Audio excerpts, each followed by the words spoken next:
Barbara, welcome. Thank you so much for being here. Thank you. It's a pleasure. I have been excited about this upcoming conversation for a long time, and there's a couple directions I'm really excited to go deep with you on.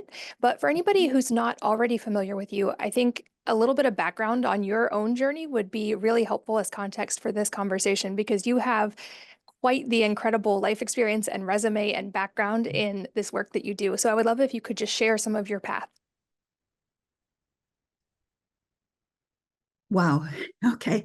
So when we look at a person's life, I'm looking at major turning points. And I would say a distinguishing factor of my life is how my friends view me and how they view me as someone extremely adaptable, someone who's able to look at the variables in front of me and be adaptable and attuned to what I need to do in order to become self-empowered rather than become victimized and be a complainer and drain other people's resources. So what allowed me to move in the direction that I did is I always had a deep faith that there was a higher power, that I was connected to something greater than myself. And so I would always turn to that awareness and that hope and possibility that I wasn't seeing things correctly from my point of view. So I didn't need to be right. I didn't need to have power over other people. I simply had to understand that I was a small part of a larger whole, and most situations required me to open up to a larger perspective of what was possible. So I ended up being a teacher, college level in art. Then I moved to living off the land for 5 years without heat or running water. Then I ended up being a uh, educational sales manager at CBS Publishing in Manhattan. And then I ended up having my own consulting company. And then during all this, and then I ended up getting into real estate, renovating homes, being a salesperson. But that was one chapter or one fork in my life. The other one was meditation, starting yoga back in the 70s, being initiated into TM back in the late 60s, following the whole New Age movement, and then getting into Jungian astrology, and then meeting Ra and Eckhart Tolle about 24 years ago. And then that began to put me in the teaching and studying of human design. And that's where I found human design as a tool to really help people understand their gifts and their direction a little bit better.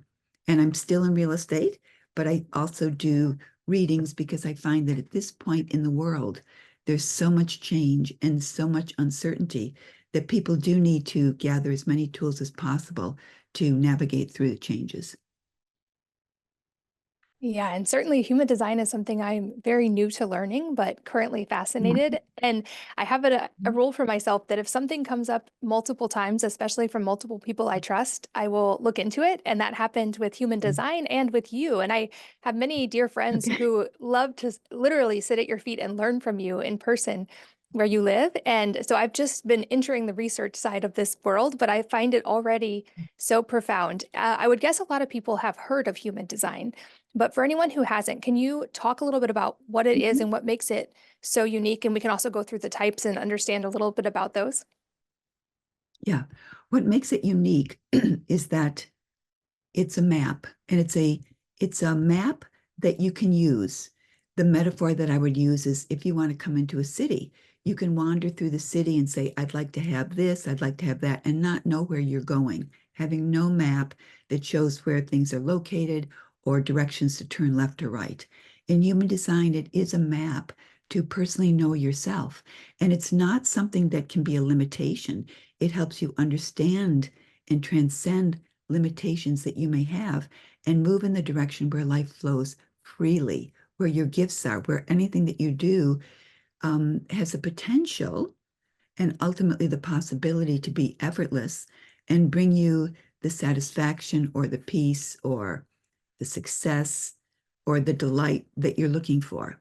Any of those different things. But it's a map, and it's a logical map. And within that, it breaks into types. And the first time I read about my type, it was almost eerie how accurate it was. And that definitely piqued my interest for learning more. Can you maybe give us a high level overview of what the different types are? Because this might be a new concept for people listening. And just an Mhm. example, I'm a 6'2" projector, I believe, which they call a hermit role model. And I know there are other Yes, types as well, but can you kind of walk us through a little bit about each type and their distinctions? yes. There are four basic types according to Ra. Now, Ra Uru was a person who received the revelation, and the four types break down into when you're born, how does a life force, how does the energy, the spirit move through you? In other words, does it have a strong life force or a weak life force? Does not mean that you're strong or weak. We're just talking about the life force and how you experience it. So the four types are the manifester, the generator, the projector, and the reflector. Now, all of these types work seamlessly with each other. In other words, in the world as it is, we need these four types in order to create the possibilities of what it is to be human. So we start with a manifester, and the manifester is the top of the hierarchy in terms of their ability to go out and initiate and inform people this is what we're going to do. And the types are based on aura. So you could say the manifester has a closed, repelling aura. It does not mean that they're closed and repelling to people. It simply means that they have business to do. And when you meet a manifester, you're going to feel that there's a difference in how they appear, how they show up in the world. They're designed to be very impactful, and the closed and you could almost say repelling aura allows them to move out and initiate. And in initiating, they get things done. So the rules for being a manifester and making decisions is going to be different from the rules of making a decision, let's say, for the generator. Now, the generator, 70% of people are generators, and you could say generators are God's chosen. Now, why do I say that? Because they carry the life force. They have vitality and energy to do work, to get things done. So with 6 children, you probably have some generator children. And the beauty of generators is they are to go, go, go consistently until they're tired, and then they drop. They have an open, enveloping aura that pulls anything that they need to them. Now, the key here is that when we say the aura is open and enveloping, we've already stepped away from the distinction with the manifester that is closed and repelling. The generator is open and pulls everything to you. Now, 70% are what we call generators, but there's also a subtype of the generator aura, which is the manifesting generator. Now, the manifesting generator has an open enveloping aura. In other words, the types are categorized by aura. The manifesting generator can respond, but then they have to initiate. And a distinction of the manifesting generators, very impatient. They just want to go out and initiate, but without responding first and sensing what the frequency or what the opportunity is, they can end up going in a direction totally not for them. The third type is the projector. The projector is very, very different because their aura is not open and absorbing. In a way it is, but there's a distinction here. And in the manifestor, it's not closed and repelling. The differentiation for a projector is their aura connects one-on-one. It does best one-on-one. Now, any aura can be misunderstood depending on your relationships with other people. And the key with the projector is oftentimes they're misunderstood because there's an intensity in the projector's aura because it's probing. It probes, it pushes. And so when it meets someone, it wants to penetrate very deeply into that knowing of the other person. And so the issue of the projector is wait for the invitation to be invited to move in and really connect to the other person. And then the last one is the reflector. And the reflector, they are amazing people, 1 out of 100. And what the reflector, their role is to sample other energies, almost to be Teflon, to be resistant to other energies, but at the same time, sample. And in the sampling of energies, they're able to sort of average out in the group who's different, who's ready for a change, who's ready for something different. Now, the key with all of these auras is simply to mean that these auras raise another issue, which is how to make decisions and what is a basic question. So the manifester, their basic question is who are they going to impact? Who is in their world that they're going to have an impact on? Because they may not understand how this closed, repelling aura can affect people. They have no clue, so they have to understand that. Now, the generator is designed to ask the question, who am I? Who am I in this world? So they're seekers, they're people that really want to know their connection to something greater. Now, the projector has a role which can be very challenging because the projector can only learn about themselves through other people. And what happens is the projector's aura can penetrate the other person and get an understanding of that other person that's relatable to themselves. So they end up being the guide, but in their guidance, they learn about themselves. And then the reflector is very different because they're looking at the group. Who's ready to be different in the group? Where's the difference? And the awareness of the 4 different types allows people to understand how the energy is most appropriately used. So that is a quick summation of the 4 types. And when an individual does understand their 4 types, then they can understand how they need to make decisions to be more effective in bringing out their uniqueness and ultimately their sense of satisfaction or success. And I know each of those could truly be a lifelong learning without ever completely understanding, and that we could do many hours of Yeah. podcasts and still barely scratch the surface. Yes. But what's Mm-hmm. stuck out to me so far is how understanding those pieces for yourself and for people you're in relationship with can tell you so much about yourself and about your environment. So can you walk us through, like, what Mm-hmm. are some of the things by learning our human design that can tell us or help us learn about ourselves or our environment or how we move through the world? What are some of the ways your clients find this most helpful? The first realization that they have is that, I always knew this was who I was, but thank you for the validation and verification so I actually can live this and not the life that I'm living, which is superimposed upon that, because we have the conditioning influence of our culture, the language, the diet, the news, the school. So we're working in a culturally conditioned environment, and that imposes certain restrictions on our life. Now, conditioning is not necessarily bad, but what the gift of human design is to understand how you relate to the conditioning. Proximity to certain people can be very positive. Proximity to certain people can destroy any potential of realizing your success or happiness in life. And having the ability to realize how important people and conditioning are in your life is probably the main gift in human design. It gives people the permission to say, oh, I can feel that way about this situation, this job, this person, and let it go and maybe find a new pathway with different people, a different job. It allows, again, that point of flexibility where they can re-look at their life in a very different way. That makes sense. And I was also amazed by how practical a lot of the things I am learning in human design have been in sort of how my nervous system feels and how I'm setting up my environment. So as an example, according to human design, my natural environment is caves. And perhaps in a minute you can speak to the different types of environments.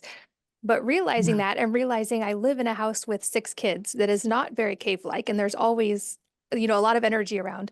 I set up my bedroom Yeah. to be almost like a sanctuary, even to the point of having sort of a canopy around my bed that I can close that feels like a closed, safe Mm-hmm. space, and having plants in there and nothing cluttered. And I felt such a difference in my nervous system from that small practical tip of changing little things about my environment.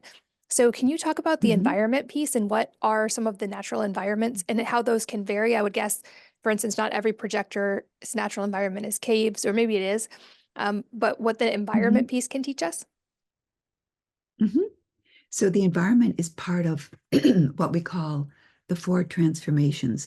Now, the 4 transformations deal with attuning your awareness to, we call it passenger consciousness, or being more open to watching how life moves through you. So there's the first piece of decision making based on your type. And then it's aligning yourself to the environment, which is really essential during the Saturn return, which is 28 to 32 years old. Because what the environment does, it begins to stabilize your life and gives you a way to see the world and your life in the way that you're designed to see. So you could say the environment is very much connected to your perspective. So if we look at the environment, there's what we call hardscapes and landscapes, and they all have a different frequency, and it's very attuned to what will allow you to fulfill or flower in your life with the support of the correct environment. So the first one is the caves, and the caves is what we call an environment that says you need protection from the outside. Similar to a cave, it can be a car or a canopied bed with curtains around it, but it also means that you have to be in control. I don't want to use that word, but it's the only word that comes to me now. You want to be in control or be able to decide who comes into your environment and when they come in. So you could say that your nervous system is more relaxed now because you have protection from unexpected intruders. Okay. And so you can go in your little cave and say, okay, the door is closed. I can relax. I can feel safe. I can enjoy my space now because I'm not going to have the extraordinary conditioning influence of the energy of other people. So that's the cave. And the next one is fairly fascinating, and that's what we call the markets. And the markets is where you're called to exchange energy with other people. And that interaction with other people means that you can be very good in business, you can be very good in negotiations, but you're where there is, I would say, you're called out to interrelate with other people. And it can be the marketplace of ideas. It could be going to the grocery store. It could be going to um, uh, a farmer's market, but there's stimulation that you can have here in the market with a change of ideas, exchange of ideas. The third type is what we call kitchens. Now, you can have dry kitchens or wet kitchens, but ultimately, it doesn't preclude someone who loves to be in the kitchen. My granddaughter has a kitchen's environment. She loves to be in the kitchen. Her mother has a market environment. Her mother loves to shop and get food for the kitchen. And so even when my granddaughter was little, when she would have tantrums or uncomfortable, I would say to her mother, take her in the kitchen and open up the refrigerator. It would stop the tantrum immediately because she'd look in the refrigerator and that stimulation would center her awareness. It's about your awareness. The fourth one is mountains. Now, the mountains are very different because it means literally the mountains. It has to do with the capacity of the lungs to process oxygen. It also means literally the mountains, the second floor in a house, higher level in a condominium apartment building, a physical mountain. But it also can mean taking the higher perspective and not being pulled down into arguments or fighting. Doesn't work. The aura is to be above the fray. And the fifth type would be the valley. And we have wide and we have narrow valleys. But the valleys are very profound because it means these people have to be in an environment where they can deal with strangers and universalize some sort of information or way of seeing things. And then the last environment would be the shores. And the shore environment can be what we call a hardscape or a natural shore. So a natural shore would be where water meets the earth, seashore.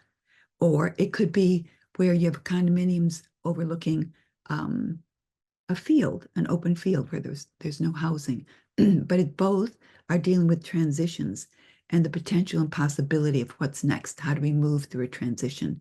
So each of these have a different frequency, and these weave into the life of a person to help them stabilize their perspective and how they can be more aware of their potential and their, you can almost say, their satisfaction or success or peace that they experience in their life. That's such a great explanation. And it makes sense how you Yeah. wouldn't literally need to live in a cave or on a beach, but the ways to incorporate those into your environment to kind of touch on those innate needs that you have in your particular Yes. type. Can you also Yes. explain to us the different in energy types and authority and what those words mean in human design? Mhm. Mhm. That's a great question because people can mix this up. The authority is never separate from what we call strategy. And it's interesting, I'll throw this in. Human beings are always looking for what's new. We're designed to grow, just like you put a seed in the ground and the plant grows along its a certain timing. Human beings do that as well. And the words that Ra used are very carefully used. Some people misinterpret it or want to change the words, but there's what we call strategy is wedded to your authority. Now, the strategy is basically deals with waiting. Basically deals with waiting. Every single type has to wait before they make a decision. Now, we could say spontaneous, 9% of the people are spontaneous decision makers. That's an authority that they have, but there's still a waiting game involved. So the strategy is waiting. That's simplifying. The authority deals with, is it an inner authority or outer authority? Now, all of us are raised with outer authorities, our parents, the school, the church, the government, laws, rules. Human design says, look, and also you could say soothsayers, fortune tellers, astrologers. And I'm not dissing any of those, but there's a weakness in humanity where we want other people to make decisions for us and not empower us through giving us tools where we can make our own decisions and through trial and error find out what really is honing us to be that unique being that we're all designed to be. So the authority says, look, be your own authority through a particular decision-making process. And there are different kinds of authorities, and these authorities depend on your type. Now, there is an authority that cuts through the type, and 50% of either type. So 8% of manifestors, a certain type, usually 50-50, make decisions over time, and some don't. So I'm going to differentiate with the authority that there's an authority that is in a totally different time zone, time frame. And then there's authority that's not dependent particularly on time. So we call this emotional authority based on how people take information in from the world. We could call it the consciousness field, the quantum, whatever word you want to give it. But when people are faced with, do you want to go right or left? Or let's say, do you want to go to the movies on Friday? Some people will say, oh, yeah, yeah. And then Friday rolls around, they'll say, I don't know why I made that decision. I don't want to go. And then the partner or the friend says, you're really flaky. You disappointed me. How can you do this? But there are people, 50%, that cannot be forced into what we call a premature decision. They have to feel into it. They have to sense that they cannot make a decision where they're really clear, but they can make a decision where they're less nervous about the outcome or what they're doing. 50% of the people, we call that solar plexus definition or being on one of 4 different waves. Now, modern psychology can label some of these waves as mild bipolarism, but it's simply not something to be drugged. It's something to be aware of. The other 50% of the population has an inner authority that's very quick. It can be sacral authority, which we call the gut response. There are many generators that have this gut response. And what they do is when something comes toward them, they're not making a decision with their mind. They're saying, how does their gut feel with it? And what happens is the gut is really a valve that opens up to the frequency, the energy in the room and says, engage your energy or not. And then we have projectors, and projectors are the most diverse kinds in terms of how they make decisions, because they first have to recognize what their contribution is, what their gifts are, because they don't have consistent energy. So their authority can be intuitive, it can be emotional, it can be through their voice, it can be through getting a sounding board of talking with people, talking things out. But ultimately, a projector, their authority is going to be most diverse. And it's about, do they accept an invitation that recognizes their gifts or not? And then we have what we call people that have a process, outer authority, but not other people. It's a process. And the process would be the reflectors who have to wait for the cycle of a moon, 28 days, or the mental projector, which is a category of projectors, where they have to wait to listen to what they say as they speak to a friend or someone who's not going to interfere with their decision making. So basically, the different authorities can be an intuitive authority, a gut authority, an emotional authority, or it could be through the voice, it could be through uh, a process, but it's not necessarily someone outside of you or an authority outside of you.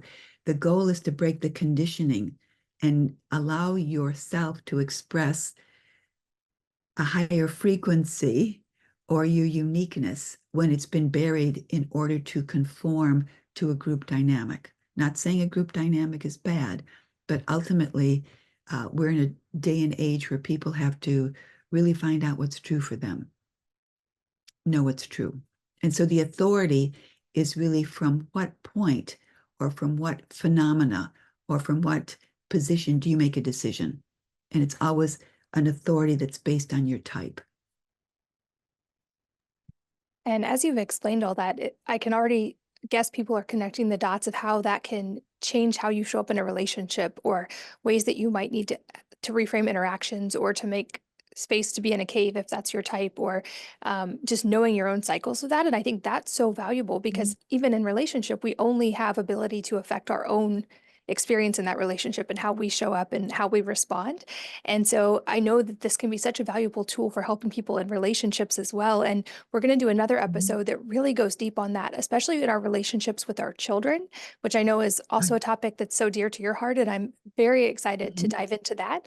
But for people who want to go deeper on human design and learn about all those aspects of themselves, what do you recommend as a great starting point for that, especially if it's a new concept to someone? I would get the Definitive Guide to Human Design. It's a book by Linda Bonnell and Ra Uruhu. The reason being it's directly from Ra. And Ra received from a voice a precise way of viewing what it is to be human, the energy field. So I would go to the source. There are many people who have reinterpreted it according to their filter. And there's also power struggles within who's the real authority here and this. My feeling is that that book is the best resource to begin with. And then I know you have many resources available as well, and I'll link to those in the show notes for any of you guys listening on Okay. the go. But if someone wants to go deeper, I believe you do one-on-one work with people or consultations to help them understand their type better. Yes. I have a website. It's called Human Design Consultations. And and I also teach classes, but the key here is it's a very complex body of knowledge. I've been involved for 22 years. And the challenge that you have is you're going to absorb the information based on your type, based on how you filter information. And I would say that a one-on-one with different providers can be very helpful and instrumental in having people understand how to go forward in their life to experiment. This is not information that you put on the shelf. You can, but it is very shamanic. In other words, it does create change within you. And because we're working with two different birth informations, not just the personality, not just the chart that an astrologer works with, we're working with multiple facets. Uh, that's what I would start out with a reading. But again, human design is not fortune telling. It's not soothsaying. It's not giving people the answers they're seeking for to validate or looking for. The answer is how do they make decision as themselves? How do they make a decision? Yeah, and I know, like I said, there's so much more to learn on this topic. I'll put those resources in the show notes, and you guys please stay tuned for our follow-up to this conversation all about how we can interact with our kids differently based on understanding human design. But Barbara, for this episode, thank you so much for your time. I look forward to our next conversation, and I'm so grateful that you're here. Thank you so much. It was my pleasure. And thank you for listening, and I hope that you will join me again on the next episode of the Wellness Mama podcast.